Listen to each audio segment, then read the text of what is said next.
अस्सलाम वालेकुम, मैं हूं खदीजा अब्दुल वहाब। बाय प्रोफेशन मैं क्लिनिकल न्यूट्रिशनिस्ट हूं।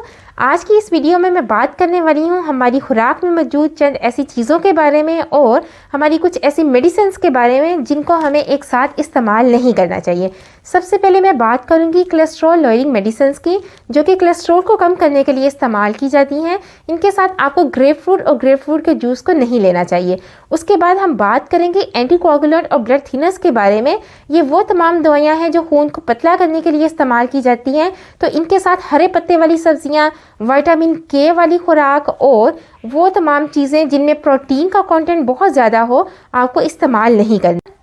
फिर अगर हम बात करें एंटी हाइपरटेंसिव मेडिसिन्स की, तो ये वो तमाम दवाइयाँ हैं जो ब्लड प्रेशर को कम करने के लिए इस्तेमाल की जाती हैं।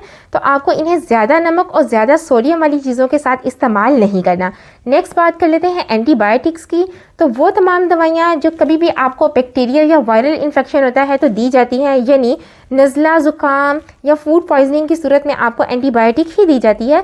तो आपको कभी भी एंटीबायोटिक को दूध के साथ, चाय के साथ और कॉफ़ी के साथ इस्तेमाल नहीं करना चाहिए। फिर हम बात कर लेते हैं एंटीपायरेटिक्स की। तो इस ग्रुप ऑफ मेडिसिन में आ जाता है पेनाडोल, टाइलेनॉल वगैरह, जो नॉर्मली हम लोग इस्तेमाल करते हैं अपने घरों में भी। तो आपको इसको चाय के साथ नहीं लेना। आखिर में बात कर लेते हैं ब्रोंकोडायलेटिस की। ये वो तमाम मेडिसिन्स हैं जो फेफड़ों से मुतल्लिक जितने भी पेचीदा मसाइल होते हैं, ख़ास तौर पर अस्थमा का जो मसला होता है, उनमें इस्तेमाल की जाती हैं। तो ऐसे पेशेंट्स को चाहिए कि वो ऐसी खुराक का इस्तेमाल करें जिसमें कार्बोहाइड्रेट्स कम से कम हो, प्रोटीन और फैट बहुत ज़्यादा हो। इसके अलावा उनको चाहिए कि वो कैल्शियम और विटामिन डी वाली खुराक का इस्तेमाल करें।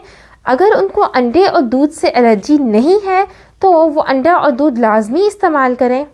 जी, ये तो कुछ कॉमन फूड्स और मेडिसिन्स थी जिनके बारे में मैंने आपको बता दिया। अब सवाल ये पैदा होता है कि एक आम आदमी को कैसे पता चलेगा कि इन चीज़ों को किस तरह मैनेज करना है। तो यकीनन आपको किसी क्लिनिकल न्यूट्रिशनिस्ट से रब्ता करना चाहिए।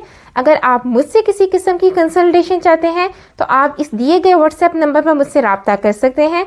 इसके अलावा अगर आपको मेरी आज की वीडियो पसंद आई है और आपको इससे कोई फ़ायदा हुआ है, जो कि मुझे यकीन है आपको ज़रूर होगा, तो आप मेरी इस वीडियो को ज़रूर लाइक करें, शेयर करें, मेरे चैनल को सब्सक्राइब करें। मिलते हैं किसी नेक्स्ट वीडियो में। तब तक के लिए चुस्त रहें, खुश रहें। अल्लाह हाफ़िज़।